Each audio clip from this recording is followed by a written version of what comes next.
Até pus uma roupa de presos também. O que está por trás do blockbuster Um Sonho de Liberdade? Um dos melhores filmes já feitos? Um melodrama supervalorizado? Dirigido por Frank Darabont e baseado no conto de Stephen King Rita Hayworth, o filme mostra a vida no presídio de Shawshank, onde Andy Dufresne, um homem injustamente condenado interpretado por Tim Robbins, encontra não apenas a brutalidade do sistema e do seu diretor Warden Norton, sei lá, mas também a esperança na amizade com Red, vivido por Morgan Freeman. Curiosamente, apesar de ser um dos filmes mais celebrados de todos os tempos, foi praticamente ignorado no Oscar, o que só reforça a ideia de que nem sempre a justiça, seja ela no cinema ou na vida real, segue o caminho que esperamos. Em tempos em que debates sobre liberdade, justiça e punições injustas pululam no discurso público, a história de Andy e Red nos lembra que, mesmo nas condições mais sombrias, a esperança é algo que ninguém pode tirar e é a nossa maior arma. E é sobre este filme e suas mensagens que falaremos hoje no Cine Quinto.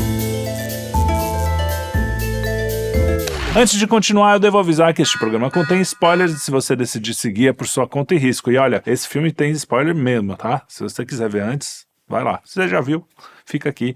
Ou se você não se importa com spoiler, também fica aqui. Bom, meu nome é Felipe Trielli e hoje a gente vai falar de Um Sonho de Liberdade, que foi dirigido pelo Frank Darabont, que eu já falei, e ele fez alguns roteiros, mas ele não é um cara que dirigiu muitos filmes. Ele fez, por exemplo, o roteiro do Jovem Indiana Jones, aquela série do Indiana Jones, que era bem interessante, e os filmes mais relevantes deles são mesmo O Sonho de Liberdade, Cine Majestic e A Espera de um Milagre. Também fez um certo sucesso aí. Então, apesar de ser um dos filmes mais queridos, né, do público, principalmente, a crítica também fala bem desse filme, mas o público, no IMDb, por exemplo, tem 9.3, no Rotten Tomatoes a crítica dá 8,83, eu acho, e o público mais de 90, quase 100. Só que ele não fez nada muito mais relevante depois da Espera de um Milagre, pelo menos nada que tenha me chamado a atenção. Mas antes de falar do filme, eu quero que você se inscreva no canal, tá? Não esquece que vocês estão muito vagabundos aí, não estão se inscrevendo. Vamos lá, pra quem não viu o filme, Andy Dufresne, o Tim Robbins, ele é um jovem banqueiro condenado à prisão perpétua pelo assassinato da sua esposa e do amante dela. São crimes que ele alega não ter cometido. Então quando a gente vê a primeira cena, a gente fica meio na dúvida. O cara realmente, se não foi ele, e depois a gente descobre que não é, pelo menos não tem certeza absoluta, mas a gente acha que não é. Mas se não foi ele mesmo, o cara é um azarado do cacete, mas em 1947 ele é enviado para uma prisão, essa Shawshank, uma instituição infernal e tomada pela corrupção, violência, abuso de poder, aquela brutalidade, né? Tudo aquilo é mato ali. E lá ele conhece o Red Redding, Ellis Red Redding, um prisioneiro já experiente, que tá lá há uns 20 anos e é conhecido por ser o shopping center do lugar. Ele arruma tudo pra galera, chicletes, cigarrinhos e coisas que eles pedem, né? E quem narra a história é o próprio Red. Ele descreve o Andy como um cara bem reservado, na dele, e que aos poucos vai se adaptando ao lugar ali, né? E o Andy, que é o Tim Robbins, nosso ator principal ali, nunca perde a compostura. Rapidamente ele se torna um personagem singular ali, e até ele acaba sendo querido pelos presos. Quando ele entra, o Red acha que ele vai ser o primeiro que vai arregar, não sei o quê, mas no final eles veem que ele tem uma fortaleza, uma virtude importante, que é a da fortaleza, né? E quando chega lá, ele vê um monte de barbaridade, até começa a ser sodomizado por uns caras bem macho que tem ali na cadeia, e os guardas tratam todo mundo muito mal, né? E a gente tem que ver também que na prisão é um lugar onde estariam os piores dos piores. Por isso que o juiz tem uma responsabilidade tão grande de mandar as pessoas, né? Então, o cara ser um pouco bruto, não digo ser violento e tal, mas aquela coisa firme que a polícia às vezes é uma coisa que seria normal numa cadeia. O duro é que quando a gente vê isso com um cara inocente, né? Um cara realmente que você não sabe, ali no filme você pensa, pô, o cara talvez não tenha feito nada, por que ele tá sendo tão maltratado, né? E na verdade, como a gente sabe que a justiça dos homens é injusta, a gente sempre pode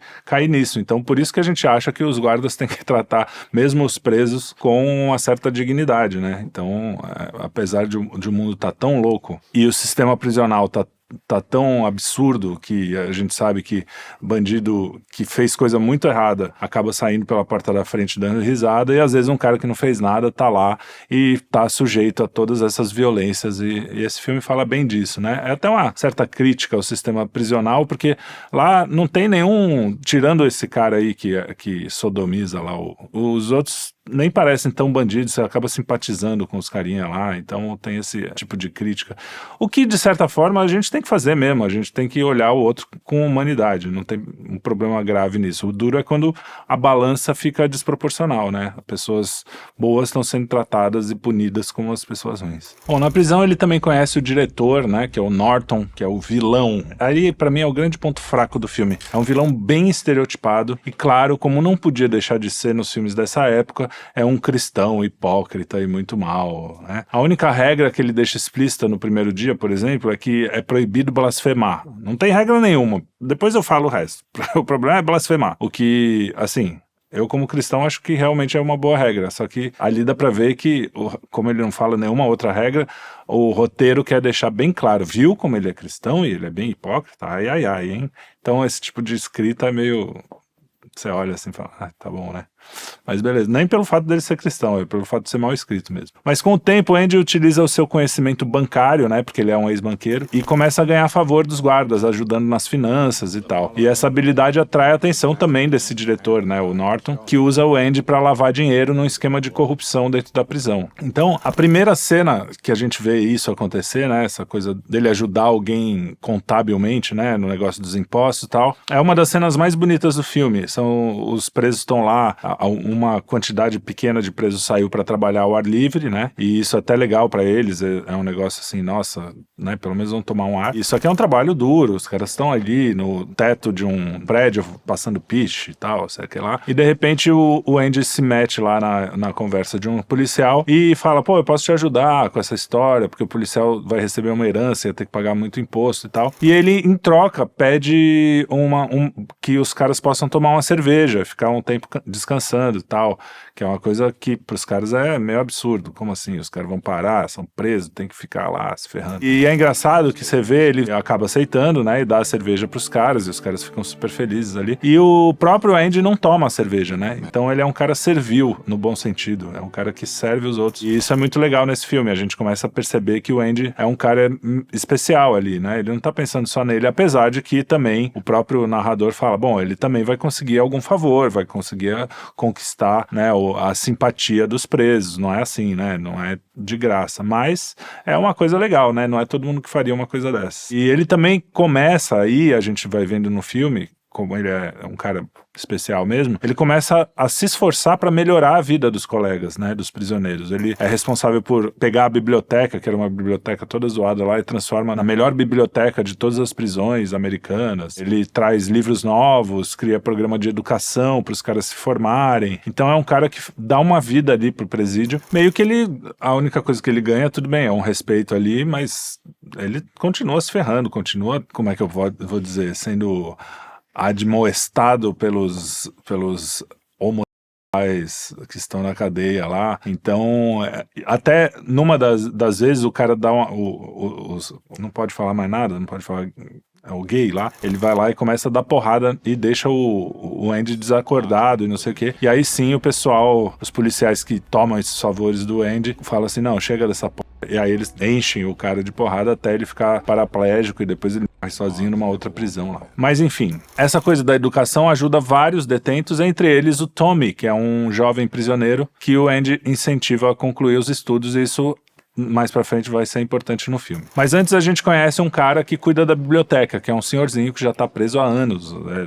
Ele vai ser solto depois de 50 anos, né? De 50 anos preso. E ele não consegue lidar com aquilo, com a liberdade, né? O próprio Red fala sobre os muros, né? Ele fala, primeiro você os odeia, depois se acostuma, e quando o tempo passa, você já depende deles, né? E isso é uma coisa interessante, né? Ele começa a se perguntar, quem sou eu no mundo, né? Qual é o meu papel? Como é que fica? Fiquei 50 anos preso ali, eu meio que sou aquilo. Imagina você ser preso em 1984 e sai hoje. Imagina o choque do cara. E ali na prisão ele não tinha nem muito acesso a coisas básicas. Então quando ele sai, ele fala, nossa, a última vez que eu vim pra fora aqui, nem tinha carro, tinha 2 carros. E agora tá cheio de carro aqui, né? E imagina se isso acontecesse agora, né? Um cara... 8... 9... É 74? 50 anos. 7, 9, 10, é mesmo, 74. Então, falei 84, mas é 74. Ou seja, imagina o cara sair em 74, antes de eu nascer, e volta agora em 2024 vendo tudo esse mundo que a gente vive do jeito que é. O cara não tinha internet, mal tinha o telefone, era um negócio que funcionava mal, que custava caro. Enfim, é um mundo completamente novo e de repente o cara tem que se adaptar àquilo. É meio maltratado, porque é um ex-presidiário. Então é um negócio meio que o cara não se encaixa. E aí, spoiler alert, ele se né? Não aguenta tanta liberdade. É meio Alexandre Pires, né? O que é que eu vou fazer com essa tal liberdade? O cara não soube. A amizade entre o Andy e o Red se aprofunda ao longo dos anos, enquanto o Andy mantém viva a esperança de um dia ser livre. Mas o Red fala, não, isso aí não fica se iludindo com essas coisas. E o Andy não, o cara tá sempre lá. Só no finalzinho ele dá uma fraquejada, mas ele se mantém com a esperança viva. E o que leva ele é justamente o serviço ao próximo. Ele fica lá até o próximo mais filha da mãe de todos, né? Que na verdade ele é meio obrigado, mas ele faz tranquilamente até um determinado ponto, que é quando o Tommy, que é aquele cara que ele ajudou, né, que é um cara que é bem novo, é um cara cheio de energia, então ele representa mesmo esse espírito jovem, de que tá chegando e não sei o quê, apesar de ele ter passado por vários presídios, ele tem esse espírito assim, e o Andy vai lá e fala, não, cara, vamos aqui, eu vou te ensinar, e você vai estudar, e você vai sair daqui. E quando o Andy conta a história, né, porque que ele foi preso, que ele a esposa e o amante e tal. Aí ele falou, cara, quando eu tava preso numa outra cadeia, um sujeito me contou uma história que era o seguinte, ele falou, eu tava lá, entrei numa casa, fui assaltar uma casa e matei a mulher e um cara e descobri depois que o cara era amante da mulher e o banqueiro, que era o marido dela, foi preso no meu lugar, me dei bem, não sei o quê. Então ali ele tinha a prova de que ele era inocente. E ele foi levar isso pro diretor, né, pro diretor Norton.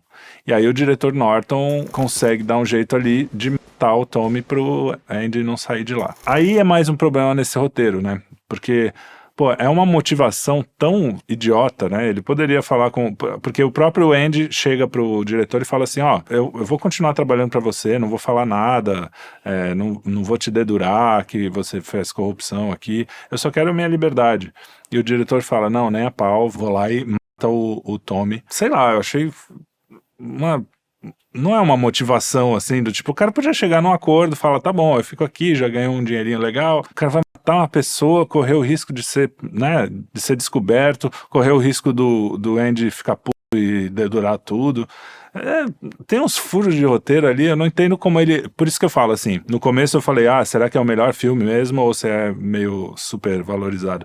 Eu acho que ele é um pouco super valorizado assim, é um bom filme, é um filme excelente, mas eu não acho que é tudo isso que todo... tá entre os 2 melhores filmes, assim, é um negócio absurdo. Eu acho que é um filme, tá entre os 50, melhores filmes. Mas, assim, tem umas coisas, principalmente essa história do vilão aí, e eu acho que um vilão mal escrito estraga um filme, assim, de certa forma. Mas a gente vai ver mais pra frente que depois eu mesmo me surpreendi. Eu assisti o filme, acabou o filme, eu falei, ok. Aí eu fui olhar minhas anotações e falei, cara, tem coisa aqui. E aí agora eu gosto mais do filme. Mas aí o Andy lá, em segredo, começa a planejar sua fuga e a gente não sabe disso. Ninguém sabe o que ele tá planejando. Aí um dia, depois de 20 anos de prisão, ele cava um túnel na cela ali e, escondido por trás dos posters da Rita Hayworth, Marilyn Monroe e a Rachel Welch, eu acho. Que é a terceira. Eles só falam Rachel, mas eu acho que é Rachel Welch. Tem um buraco ali atrás e numa noite chuvosa ele coloca o seu plano em prática e escapa por meio de um túnel, escavando pacientemente, rastejando pela tubulação de esgoto até alcançar a liberdade. A gente acha que ele vai se matar, né? O filme deixa um clima assim, putz, ele também vai se matar, vai ser mais um. Mas não, ele consegue fugir. E aí ele expõe a corrupção do diretor, porque ele, né, tinha ficado puto antes, e ele sim acaba se matando. E depois da sua fuga, ele vai pra uma cidade no México, onde ele havia pensado em começar a vida, e o Red depois é libertado, depois de cumprir, sei lá, uns 40 anos, não lembro quantos, e aí ele segue o Andy e encontra o Andy, e o filme termina com o encontro dos amigos numa praia ensolarada, com música bonita, e no final todo mundo chorando, encontrando a tão esperada liberdade. Esse é o filme.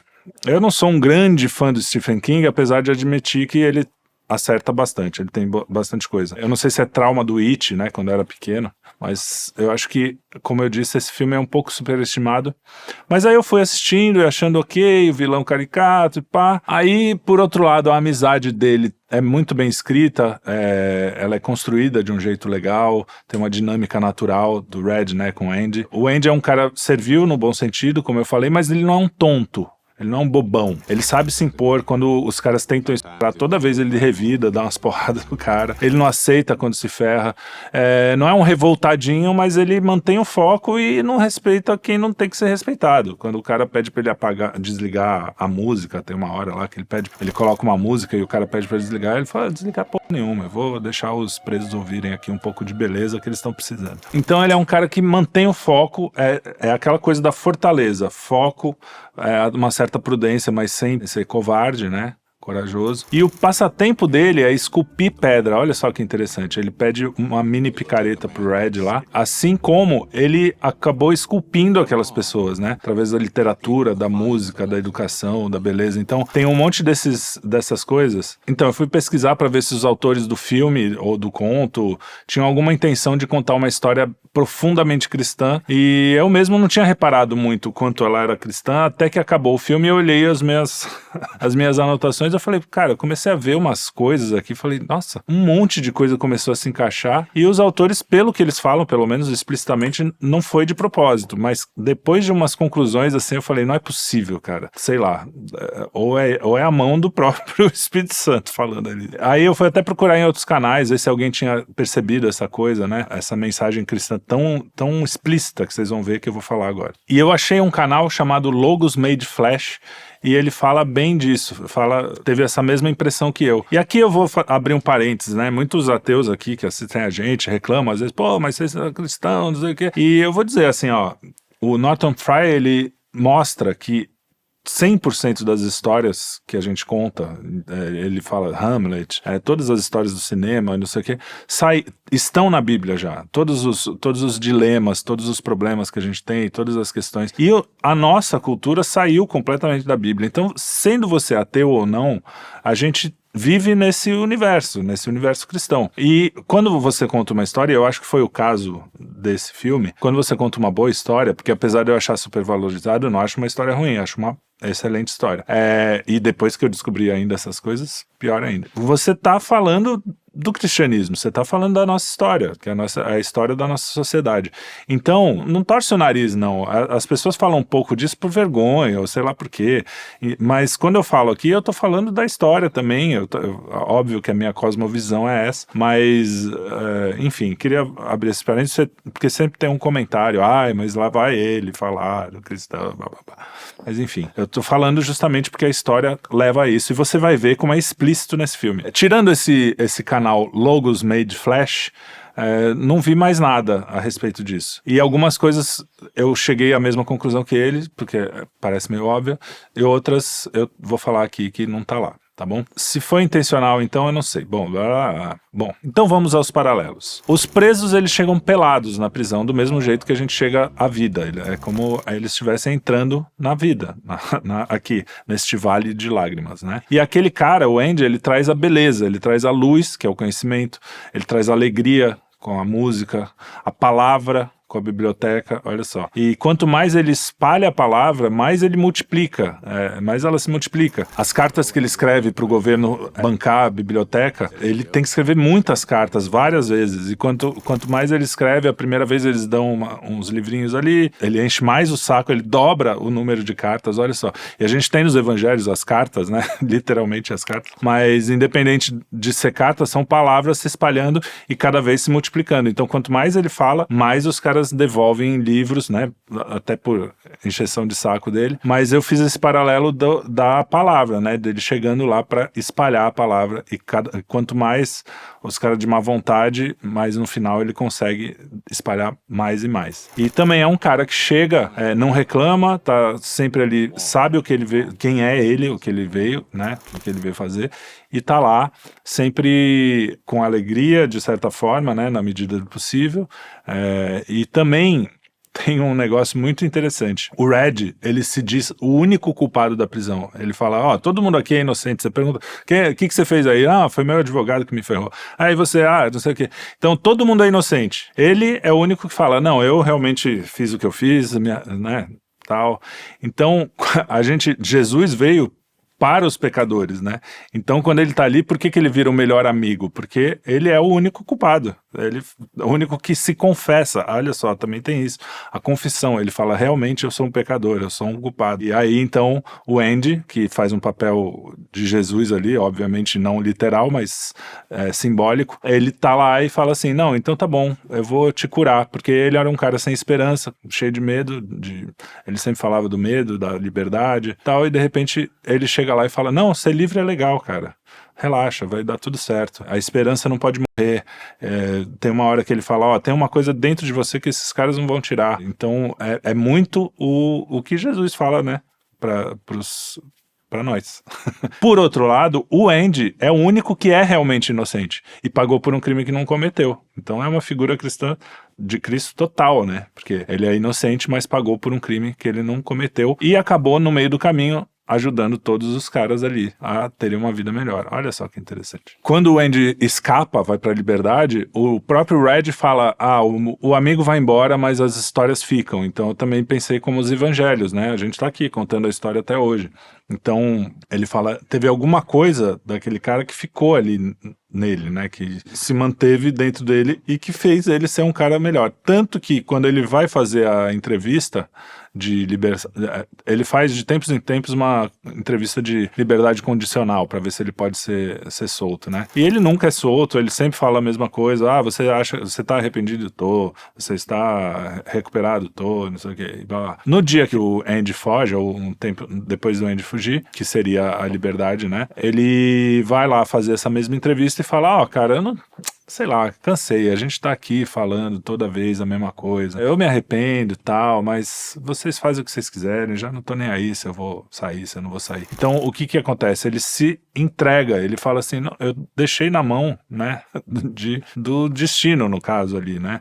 Mas ele é um cara assim, falou, e fala meio que a verdade o que ele tá sentindo, ao invés de falar o que os caras querem ouvir. E aí, finalmente, ele é libertado. Então, tem um pouco dessa coisa. O Andy transformou ele a ponto dele falar assim, eu me entrego, não tenho mais essa coisa de ficar falando o que você quer ouvir. Eu vou falar o que eu acho e se você quiser me soltar, me solta. Se não quiser, não solta. Então, isso é interessante também. Achei que é um paralelo. A pedra é algo fundamental no filme. Fundamental. Desde o começo, eles falam em pedra. No final, tem um caminho de pedra até a árvore. O que a árvore significa, pode ser a árvore da vida, e a pedra é o caminho. E Pedro é o fundador da igreja, né? Pedro, serás a pedra, né? Enfim. Pedro, ele fala para Pedro, né? Sobre essa pedra edificarei a minha igreja. Então, a pedra é um negócio fundamental nesse filme.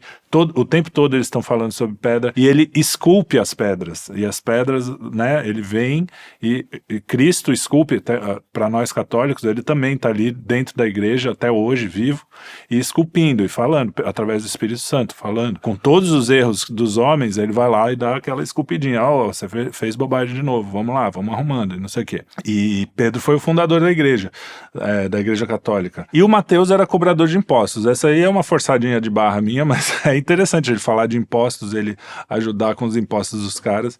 Tem outro apóstolo. Só que é uma forçadinha, mas no final, quando ele aparece lá na praia, ele tá em um barco, ele aparece num barco de pesca, e Jesus veio pescar almas, né? Aliás, ele chama o Pedro, né? Fala, você vai ser um pescador de almas, e não sei o quê. Então, cara, não tem como não fazer esse paralelo. Se foi coincidência, é uma coincidência muito feliz. Red também fala uma frase que ele fala, se ocupe vivendo ou se ocupe morrendo, né? Não sei se é Red ou Andy, mas de qualquer jeito, você vai se ocupar de alguma coisa. Você pode se ocupar das virtudes ou se ocupar dos prazeres. De um, você vai estar vivendo para a vida eterna. No outro, você vai estar morrendo para a vida eterna. Então, basicamente, esse paralelo também dá para fazer. O Andy, assim como Cristo, não é totalmente obediente ao sistema. Ele aguenta as porradas, não perde a esperança, aguenta as perseguições, não perde a esperança, aguenta as injustiças e não perde a esperança. E a gente diz também que a gente não pode perder a esperança. As virtudes teologais são a fé, a caridade e a esperança. Então, o ódio e desesperança não vão te levar a nada. Por isso, a gente tem que se policiar, porque o ódio é a cocaína do diabo, como diz o Andrew Cleveland. Então, essa coisa de Twitter, tem que se ferrar, né? A gente tem que tomar cuidado, porque é lá que abre o espaço pra gente fazer bobagem e não conseguir amar o próximo. Então, mesmo diante da injustiça, o Andy foi obediente, né? Obediente às regras da virtude, da bondade e tal, resiliente, serviu e buscou a beleza, a esperança, a amizade e, no final, a redenção através da liberdade. O pessimismo que ele tem, um pouquinho antes da liberdade, que ele acaba fugindo, seria... Eu interpretei como afasta de mim esse cálice, sabe? Aquele momento lá que Jesus fala, se tiver que ser, tudo bem, mas se puder... me tira dessa, tal. E no final ele acaba fazendo o que tem que fazer, né? O papel também das mulheres, olha só que interessante. Esse foi um que eu vi no filme lá, no videozinho do cara. Na saída, quando ele sai, Jesus veio ao mundo através de uma mulher, né? De Maria. Quando ele sai da prisão, ele sai através de uma mulher e o buraco da prisão tá bem na barriga, no ventre ali. Quando o Norton joga a pedra lá na parede, quando ele descobre, né, que ele fugiu, ele joga a pedra na parede e a parede tá furada e a pedra passa através do ventre da mulher, que sempre ele pedia um pôster de mulher ali. E aí quando o Andy sai do outro lado, ele sai na chuva, é uma espécie de batismo, ele até abre os braços, como Cristo. Ou seja, os caras não falam, não sei, eu acho que talvez por vergonha, porque tem tanto simbolismo que é estranho, né? O batismo da chuva e tal. A cela vazia, quando o cara chega na cela e tá vazia, ele ainda fala, é um milagre, né? Fala ironicamente, tudo bem. Mas, o cara chega no túmulo vazio de Cristo ali, tá claro. Tanto é que uma das cenas, quando você vê no contraplano, tem o buraco, que é um ícone clássico, assim, do cristianismo. É aquele buraco redondo com a pedra removida. E é o buraco com a cara do cara lá do outro lado do buraco, olhando o túmulo vazio, olhando o cara não tá lá, e falando é um milagre. E então, cara, não sei, eu posso estar viajando e o cara do vídeo também. Mas é muito simbolismo cristão. No final, o Andy também, né, quando ele sai, quando ele renasce, vamos dizer assim, que ali seria a ressurreição dele, a liberdade, ele é uma outra pessoa, literalmente, ele muda até o nome, porque ele tem que fingir que é outra pessoa, por causa para as questões legais lá, e ele já tinha criado um homem novo, que era eu nem lembro o nome do homem novo, para conseguir fazer as coisas contábeis do diretor lá. Então, quando ele sai, ele já tem o nome, já tem documento, então ele é um novo homem de verdade, né? Literalmente. O próprio Red também é um novo homem, mas sendo o Red mesmo, mas ele tá modificado, né? E aí, quando o Red é solto, ele vai pro mesmo lugar que aquele outro velhinho lá que ficou 50 anos preso. Só que o que ele faz? Ele escolhe a vida e a esperança. Por quê? Ele seguiu o Andy. Ele escolheu Jesus, né? Vamos dizer assim. Ele escolheu a esperança. Escolheu a vida. E o Brooks não. O Brooks fugiu.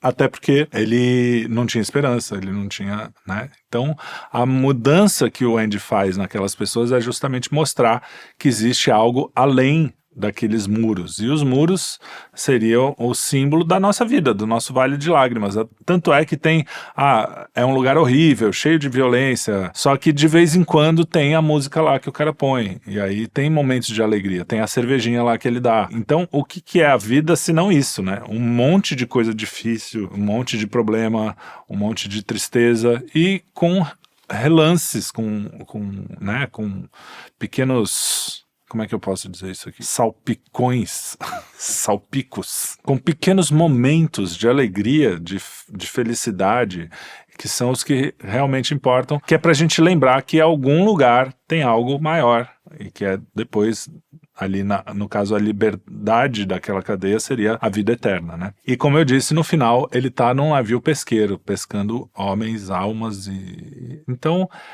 essa foi a minha leitura que fez com que eu desse uma segunda chance pro filme, mesmo com esse vilão horrível. É um filme bonito, é um filme que vale a pena, não é um filme para... Podia dar uma segunda chance para esse vilão também, porque de toda essa simbologia aí que você falou para ele é o clássico fariseu.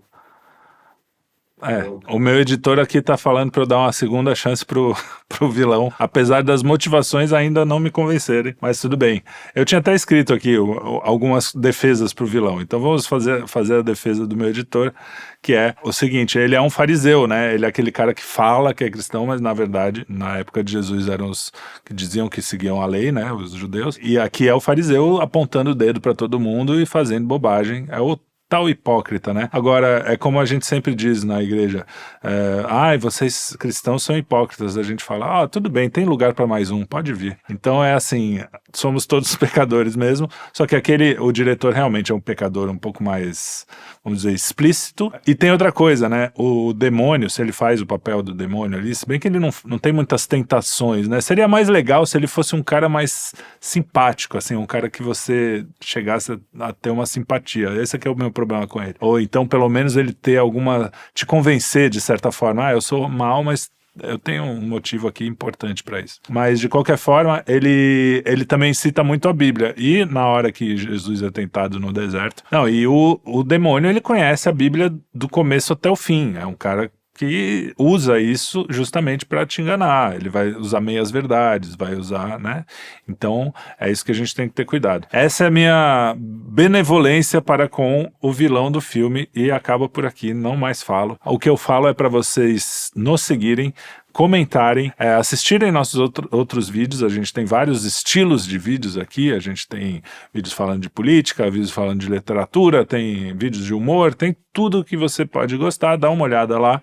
Então não deixe de comentar também, de falar que eu falei alguma coisa errada ou alguma coisa certa. Muitas vezes eu, aqui no improviso, acabo falando alguma imprecisão. Aliás, deixa eu já falar, o negócio da submissão da Bíblia, né, que um pessoal foi reclamar. A questão da submissão, eu falei que é uma missão em comum, e é uma missão em comum. O fato de eu e meu chefe, por exemplo, termos uma missão em comum, não significa que que não existe alguma hierarquia de obediência ou de sei lá o quê.